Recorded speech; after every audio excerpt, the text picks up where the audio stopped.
Hey there, I just wanted to give you a little information and advice for taking your puppy home. So for the first 3 days, it takes about 3 days for the puppy to decompress. That's pretty standard for any pet that you're taking home. So you'll want to make sure to keep it a little calmer.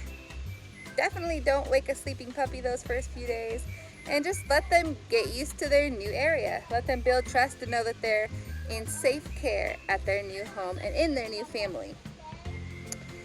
One thing is for sure, they don't have all their shots yet. They're only 8 weeks old, so they're only going to have one shot. The next one will be due at 12 weeks and then another at 16. So until they have that third shot, you definitely want to keep them in places where you know that dogs are vaccinated and up to date on their dewormer. Also make sure that when you take them to the vet, you take a sample of their number 2, take a fecal sample, so that they could be tested for any worms or parasites, as puppies pick those up so easily. So if you see diarrhea beyond the first day or 2, I would definitely want to take that in, as it would be more than just a stress poo. Next up is going to be with crate training. So you want to make sure that the space in their crate is small enough. If you have a big crate, you could use a divider. Or if it's small for puppies, that works too. But you don't want it to be so big that they can go potty on one side and go comfortably lay down on the other side. Another thing is, with the crate, you want to make it their happy, safe space. So you should put high value chew toys, safe chew toys that won't splinter, such as chicken bones. Never give those to a dog. So you want to give them something safe that they're going to be happy with, so that it's an exciting place to be. I also will be sending home some plush stuffed puppies that have like a little heartbeat, so it's supposed to stimulate having a little buddy and make it feel more real. With that, I would make sure to the other thing with the stuffed toy is that it's going to have the scent of mom and the litter mates, so it'll be a helpful tool, as well as a little blanket that I send home that has the scent from mom and litter as well. So between those, hopefully you'll be in a good spot. I would definitely practice some open door time with the crate and make it like a game, so that it's not only closed door and away.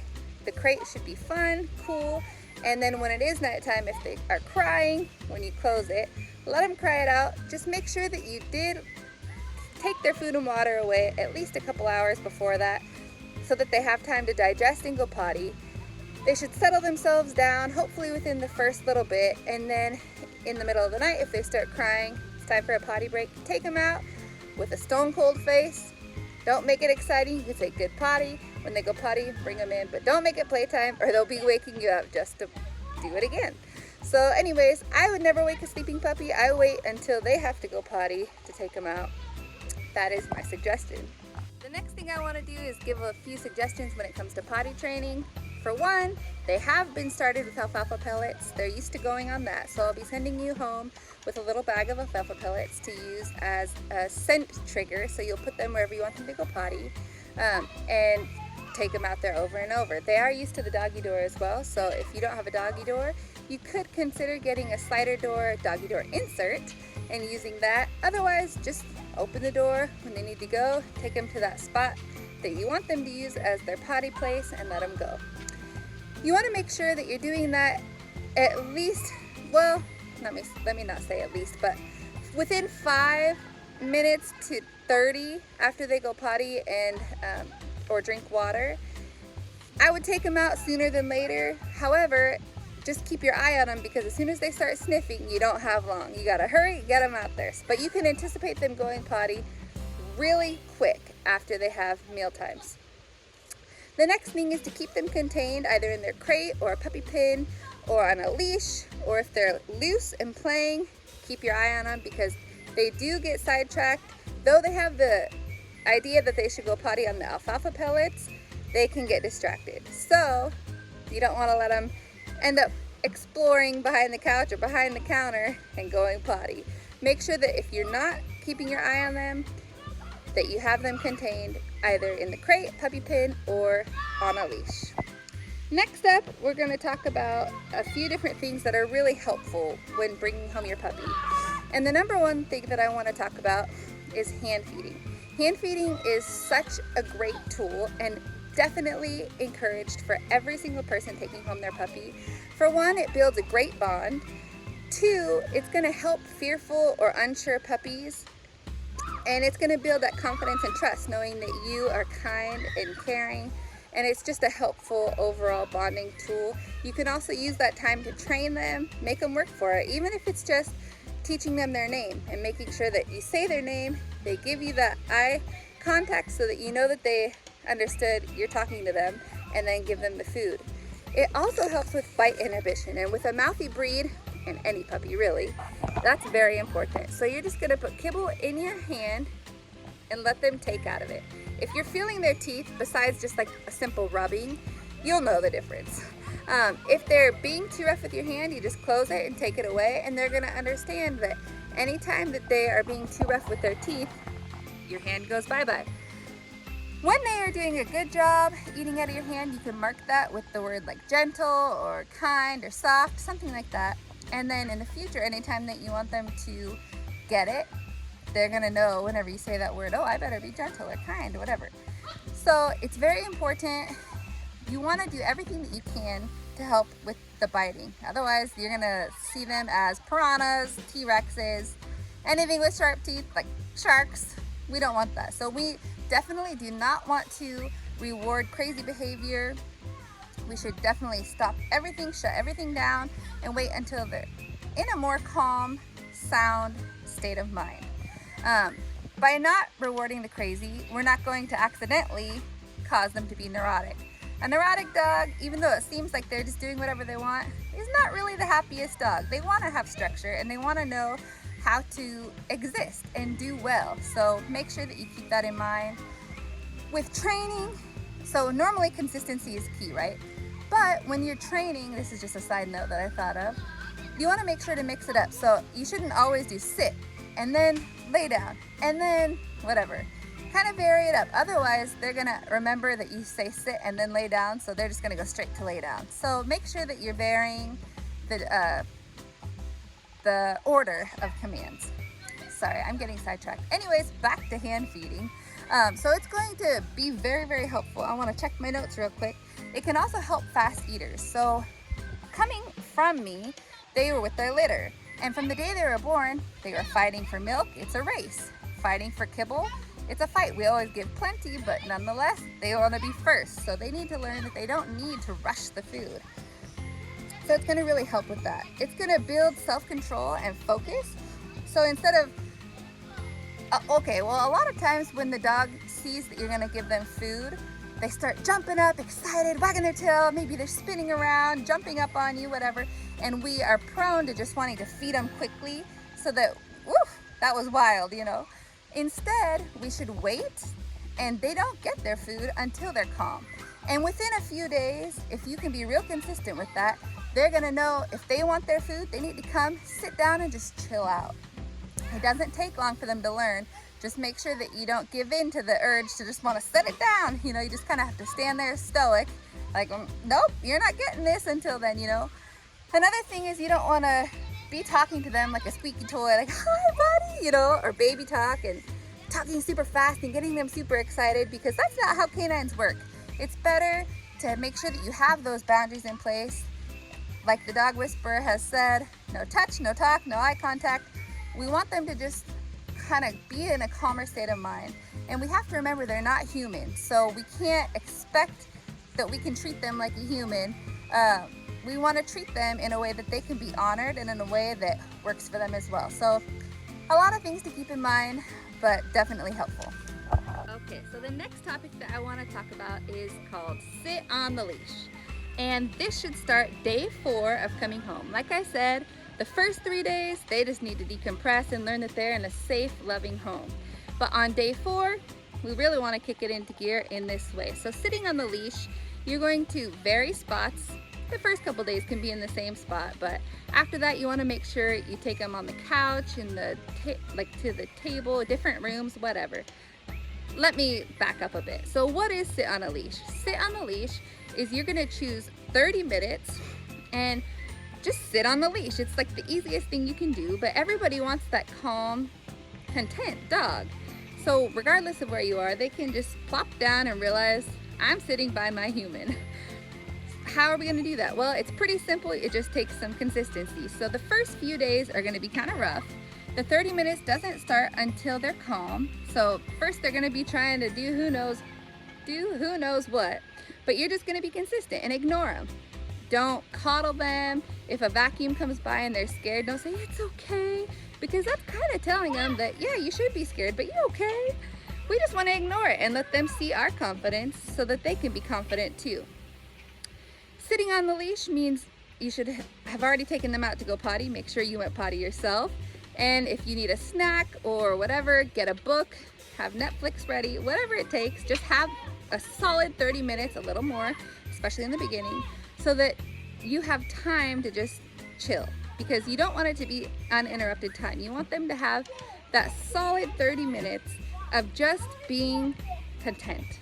So anyways, you definitely want to do that. It's well worth it. It's going to help you get a well-balanced dog that you want. It's the easiest form of training, and you want to do it at least once a day. Ideally, maybe twice, but at least shoot for 30 minutes a day. Before you get started though, it's good, like I said, have them go potty and then try to drain their energy at least a bit so that they're not like fresh out of the crate, ready to rock and roll. Take them out, let them get their legs moving and grooving, and then you can go ahead and do this practice. This is going to teach self-control, focus, and that's pretty important. Trying to look at my notes really quick. Yeah, it's just basically teaching them to stay neutral, regardless of what comes by, other dogs, people, animals, distractions of any sort, or things that they might think is a little scary. You want the leash to be long enough so that they're comfortable. Not so much that they can run around, but comfortable to where they're not having tension. So you make sure that it's long enough, but you sit on it firmly so it's not gonna move. Like I said, the 30 minutes starts when the dog is already relaxed. And remember, during that time, no touch, no talk, and no contact. The puppy just needs to learn to be content by your side. Like I said, vary the location so that they're learning to do this in different places. And ideally, it's good to have different people take turns sitting on the leash so that they can understand, especially if it's a family dog, that I can be content near any of you. If it's a service dog, it's a little different because you want them to serve that one master. So then that's where you'd want to just focus on having the puppy, or having the owner that the puppy is serving sit on the leash. But for a family dog, have everybody take turns. Anybody that's capable of sitting that long. All right, so the next thing is I'm gonna be sending home some paperwork. One is called Puppy Recall. One gift that I want to give to everybody, because it's helpful for the puppy and for you, is Puppy. So every time that we feed them, their whole time that they've been with us, we say puppy, and they know it's food time. So they're always gonna come when you say that. Because of that, don't overuse it. You only want to use it in critical times, like if they're gonna run out and the road is there and you don't want them in danger, or something like that. You do want to practice it here and there though, so I would do it at least once or twice a week. And you could do it when you're feeding, or you could just continue doing it when you feed, and they're just gonna be used to it, so that when you need that puppy recall, they're gonna come. I'll send a paper home about that so you have it. Another thing you'll get is the 10-step handling exercises. For the first month or two that you have them, continue with that, because it's just gonna help them continue to be used to being touched and tugged on, and their teeth touched and their nails dealt with, so that they'll be ready for kids that do who knows what, and groomers, vets, all those things. The next thing is I'll be sending a paper that talks about the treat game, and basically what that is it's teaching the dogs a potentially life-saving tool, and that is you wait till they see maybe like them eating a sock or something that they shouldn't be having, and you're gonna say treat and give them a treat so that it's a distraction, and you want to use a high reward treat so that they're more excited about that than the sock. And so there's a progression with that, but basically that way if you ever see them getting into something that could really hurt them, you can say treat and they'll drop it because they're used to dropping it and coming to you for a treat. So it's a good tool to have in your tool belt. That'll be better explained in the sheet that I send home with you. But be ready for that. Alright, so here is a good example of what to teach your kids to do when the puppies are getting too rowdy with their mouth. You should have them stand up, put their hands under their armpits, turn their booty towards the puppy, because that's how dogs tell each other they're done. They need a break. So that's what we had the kids do. Stand up, turn around with their booty facing the dog, and hands under the armpits. Alright, so the last big topic that I wanted to touch on was how to prevent a puppy from starting to growl or even bite a kid. Now, I'm not talking about just the mouthiness or, playful. I'm talking about when a puppy is scared or feeling like it has gone way beyond its limits to the point of growling or biting. Now, we all know that kids can push buttons, so we need to make sure that we are the puppy's voice, because the puppy can't speak for themselves. So we don't want to get them pushed to the point where they feel like the only thing they can do is growl or bite. If they are growling, that means that you missed the signs of stress, and they have lost trust in you, so now they feel like all they can do is growl or bite. So we want to make sure that we're paying attention, looking for those signs of stress, like looking away. The puppy's looking away, wanting to get away, or it does go to the other side of the room, yawning, drooling, panting, pacing, shaking. Those are all signs that say, I'm done for right now, I need a break. We need to make sure that we have the kids learn how to create, we need to teach them how to create that safe, respectful, fair environment with reciprocal play. I tug, you tug. We play together. It's not me picking you up by the neck or putting you on the trampoline and bouncing and hurting your legs or taking food out of your mouth. So many different things. We need to make sure that it's a fair and reciprocal play. And so as parents or grandparents watching young kids play with our puppies, we need to make sure that we're the voice for the puppy so that they can have a good relationship. It's a really great life lesson for the kids that they will appreciate as life goes on. So don't feel bad, make it so fun and enjoyable, because it'll definitely be worthwhile. Letting the puppy eat in peace is huge. No taking food out of the mouth or trying to, taunt it like, I got your food. Let the puppy eat in peace. Make sure the kids know that. Also, especially during the first 3 days, but we don't wake a sleeping puppy. Some kids want to go scoop them up and just start dragging them around like they're a stuffed animal. Not okay. Remember, a tired, overtired puppy is a naughty puppy. Just like an overtired kid is a naughty kid. We want to aim for that reciprocal play so that the puppy is not thinking, man, I never get to just chew my chew toy, because the kid's always taking it and taunting and teasing and stealing it from me. So we need to make sure that we remember that, because a puppy is so young and they can only take so many demands. If I have all 3 of my boys trying to show their love and get their playtime out with one puppy, that's a lot of demand for one young puppy. So we don't want to ask for too much from them. Just like any kid or person can only take so much. So it's not a bad thing, it's just good to be mindful of. If it becomes too late and they get to the point of growling or even biting, we need to have a reset. So for the next 3 days, have your kids ignore the puppy. Not totally ignore, but what I mean is have them let the puppy do all the initiating. Of course, the puppy is not allowed to get away with naughty behaviors, but if the puppy wants to come and say hi, they can. But if not, the kid is going to leave them alone and give them their space for those 3 days. Before those sessions where they're together, have an adult take the puppy outside so that you can let them just be a puppy, exercise their free will, sniff around, follow you, whatever they might want to do, play a game of tug of war, who knows. Make sure that they are mentally and physically stimulated and have a chance to de-stress. Quiet time to self-soothe is also huge. So during those 3 days, we just need to let the puppy have time to reset and say, okay, maybe these people aren't so bad. Maybe I thought it was too much.